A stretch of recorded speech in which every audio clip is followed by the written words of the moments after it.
এবার আমেরিকাকে আন্তর্জাতিক আদালতে টেনে নিয়ে গেল ভারত। কালকে কপারকে নিয়ে আমেরিকা এবং ভারতের সংঘাত এমন জায়গায় পৌঁছালো যে ভারত সরাসরি ওয়ার্ল্ড ট্রেড অর্গানাইজেশনের কনসালটেশন দাবি করলো। এবং এই পুরো বিষয়টি কিন্তু ক্রমশ আরো জটিল জায়গায় চলে গেল অন্তত কালকে ভারতের এই ধরনের অ্যাগ্রেসিভ স্টেপের পর। ওয়ার্ল্ড ট্রেড অর্গানাইজেশন কি? বাংলার পোশাকি নাম যাকে বলা হয় বিশ্ব ব্যবসায়ী সংস্থা।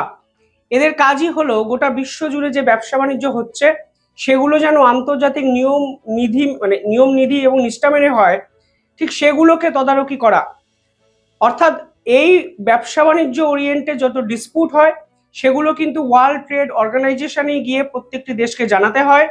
এবং এবার ভারত কিন্তু ঠিক সেটাই করলো যেটা আন্তর্জাতিক নিয়ম অনুযায়ী ডিপ্লোম্যাটিক স্তরে করতে হয়। বিষয়টি কেমন, আমি একটা সহজ উদাহরণ দিচ্ছি।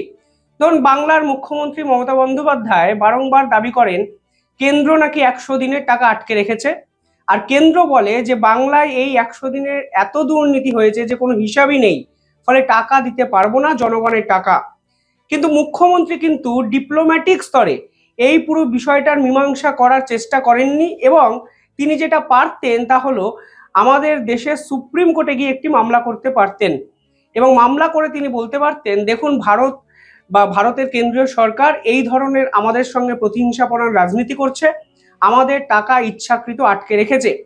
কিন্তু মুখ্যমন্ত্রী এই 100 দিনের টাকা কিংবা কেন্দ্র টাকা দিচ্ছে না এর সপক্ষে কোনো মামলা কোনো কোর্টেই আজ অবধি করেনি। ফলে এক্ষেত্রে মুখ্যমন্ত্রীর এই ভূমিকা নিয়েও কিন্তু প্রশ্নচিহ্ন উঠে যাবে। কারণ অনেকে বলতেই পারেন, আপনি যদি সৎ হন তাহলে কিসের জন্য আপনি কেন্দ্রীয় সরকারের দ্বিচারিতার বিপক্ষে এই মামলাটি করলেন না। এবার ভারত একই ধরনের পদক্ষেপ নিয়েছে। ভারত কি করেছে? ভারত ওয়ার্ল্ড ট্রেড অর্গানাইজেশনে গিয়ে একটি কনসালটেশন দাবি করেছেন, যার পোশাকি অর্থ মামলা ধরে নিন, যেখানে আমেরিকা ভারতের বিপক্ষে এই ধরনের বৈষম্যমূলক আচরণ করেছে সেটা বোঝানোর চেষ্টা করেছে এবং ভারত নির্দিষ্ট কিছু যুক্তিও দিয়েছে, আমি বিস্তারিত আলোচনা করব।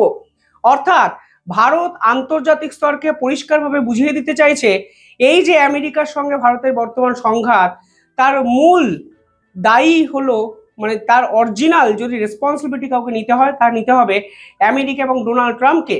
কারণ অকারণে ইচ্ছাকৃত তিনি এই জটিলতা বাড়িয়েছেন এবং ভারতের সব সাহস আছে বলে এবং ভারত কোনো অবস্থাতেই নিয়ম ভাঙেনি বলে ভারত ওয়ার্ল্ড ট্রেড অর্গানাইজেশনে আজকে চলে গেল।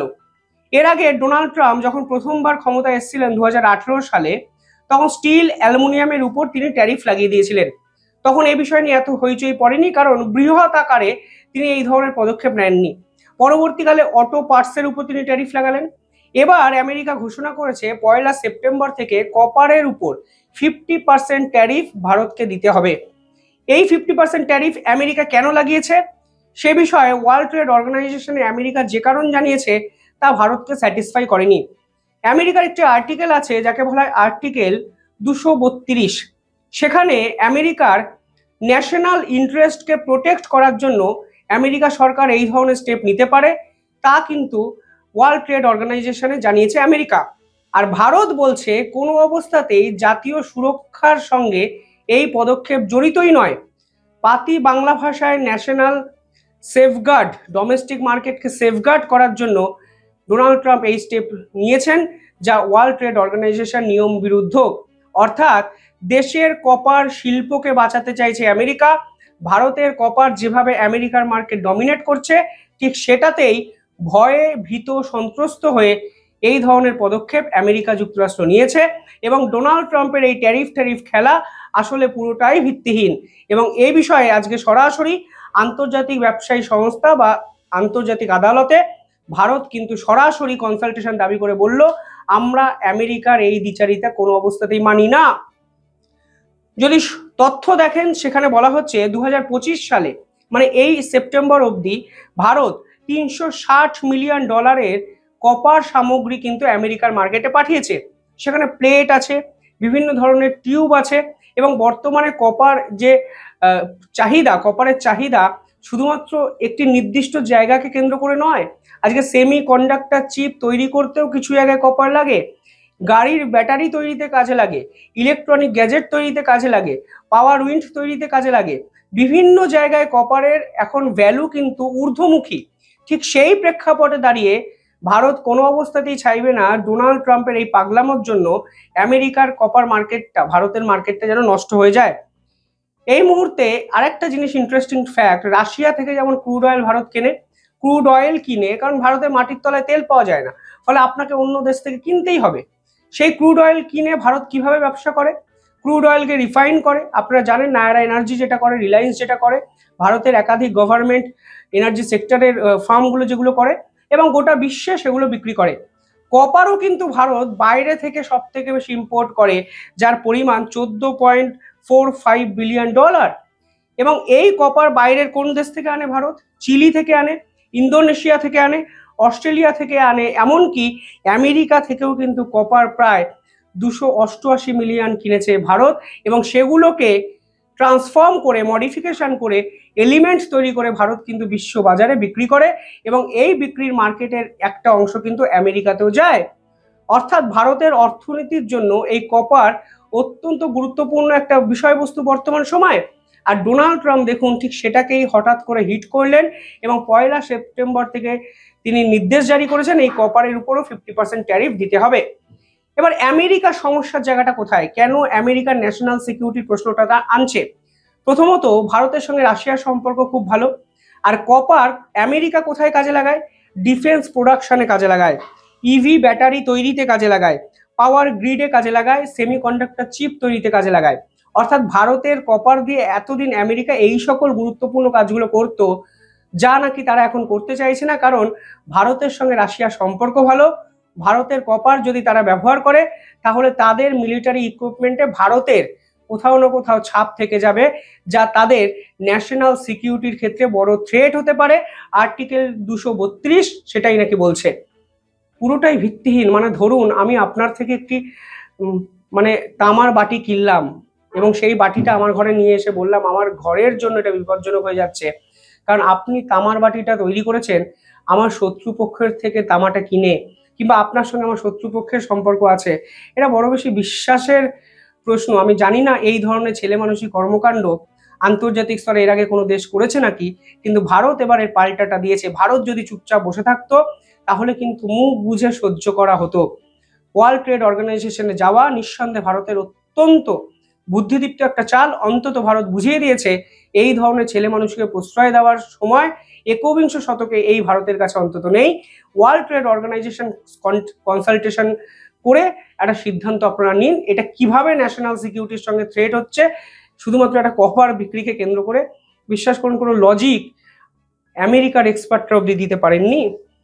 পাশাপাশি আজকে সুপ্রিম কোর্টে ডোনাল্ড ট্রাম্পের প্রশাসনের পক্ষ থেকে কিছু উল্লেখযোগ্য দাবি করা হয়। কি দাবি করা হয়? আপনারা জানেন এই গ্লোবাল ট্যারিফ নিয়ে সুপ্রিম কোর্টে, আমেরিকার অ্যাপিল কোর্টে রীতিমতো তুলোধনা করা হচ্ছে ডোনাল্ড ট্রাম্পকে। ডোনাল্ড ট্রাম্পের প্রশাসনের পক্ষ থেকে বলা হয়েছে আমরা international emergency economic powers act অর্থাৎ IEEPA এই লয়ের আন্ডারে ডোনাল্ড ট্রাম্প আমেরিকার প্রেসিডেন্ট এক্সিকিউটিভ অর্ডার পাস করে এই ট্যারিফটি চাপিয়েছেন। ফলে অ্যাপিল কোর্ট এটাকে ইললিগাল কেন বলছে? এই মামলাটি করা হয়েছিল যে আমেরিকার বহু স্টেটের পক্ষ থেকে বহু রাজ্য ফিল করেছে এটা হলে তাদের অর্থনৈতিক পরিকাঠামো ভেঙে পড়বে, এবং অনেক ছোট ছোট ব্যবসায়ী একজোট হয়ে ডোনাল্ড ট্রাম্পের এই ট্যারিফের বিপক্ষে ব্যবসাটি করেছে। অ্যাপিল কোর্ট পরিষ্কার বলেছে যে ডোনাল্ড ট্রাম্পের এই পাওয়ারই নেই। আপনি ইউএস কংগ্রেসে এটা আলোচনা করতে পারতেন, ভোটাভুটির মাধ্যমে এটা সিদ্ধান্ত নিতে পারতেন, আপনি এই পাওয়ার অ্যাক্ট এখানে কার্যকারী করতে পারেন না। আজকে হঠাৎ করে ডোনাল্ড ট্রাম্পের আইনজীবী কোর্টে পরিষ্কার বলেছেন যে আমরা বোঝানোর চেষ্টা করছি কতটা ইম্পর্টেন্ট এই ট্যারিফ খেলাটা, কারণ আপনারা জানেন আমরা ভারতের উপর ট্যারিফ লাগিয়েছি শুধুমাত্র এই পৃথিবীর শান্তি রক্ষার জন্য। ফলে পৃথিবীর শান্তি যদি রক্ষা করতে হয় তাহলে ট্যারিফ একে অপরের দেশের উপর লাগানো যেতে পারে। এক অদ্ভুত যুক্তি ডোনাল্ড ট্রাম্পের প্রশাসনের পক্ষ থেকে আজকে অ্যাপিল কোর্টে করা হয়েছে। সেখানে পরিষ্কার তারা বলেছেন কেন পাওয়ার অ্যাক্ট এখানে ভ্যালুয়েবল হতে পারে, কারণ এই মুহূর্তে যে প্রি এক্সিস্টিং ন্যাশনাল এমার্জেন্সি আছে, অর্থাৎ রাশিয়া ইউক্রেন যুদ্ধটাকে আমেরিকা ন্যাশনাল এমার্জেন্সি হিসেবে ট্রিট করছে, সেই ন্যাশনাল এমার্জেন্সিকে যদি মোকাবিলা করতে হয় তাহলে ভারতের উপর ট্যারিফ লাগানোটা ইম্পর্টেন্ট, কারণ ভারত main source of funding of Russia যারা ইউক্রেনের সঙ্গে যুদ্ধ করছে। অর্থাৎ তারা বোঝানোর চেষ্টা করেছে এই ট্যারিফ ডোনাল্ড ট্রাম্প এক্সিকিউটিভ অর্ডারে পাশ করিয়ে একদম সঠিক কাজ করেছে, কারণ আমেরিকার শান্তি রক্ষাটা এই মুহূর্তে সকলের আগে প্রয়োজন এবং শান্তি রক্ষার জন্য এক্সিকিউটিভ অর্ডার পাশ করার মধ্যে কোনো অসুবিধা নেই। অর্থাৎ ডোনাল্ড ট্রাম্পের জীবন কার্যত ভারত দ্বারা জর্জরিত। তিনি সিদ্ধান্ত কোনটা নেবেন না কিছুই বোঝা যাচ্ছে না। হঠাৎ করে ওয়ার্ল্ড ট্রেড অর্গানাইজেশনে এই ধরনের দৈরত আমরা দেখলাম। একই সঙ্গে আমেরিকার অ্যাপিল কোর্টে তিনি ভারতকে টেনে এনে সওয়াল করলেন যে একটা জিনিস অন্তত পরিষ্কার করে দেয়, তিনি নিজের জালে নিজেই ফেসেছেন। সমস্ত জায়গায় ডিসপুট তিনি অকারণে ক্রিয়েট করলেন। এখন সেই ডিসপুটগুলো সামলাতে তার সরকারের অবস্থা ভাই অত্যন্ত তথৈবচ। আপনারা কিভাবে দেখছেন পুরো বিষয়টি কমেন্টে জানাবেন।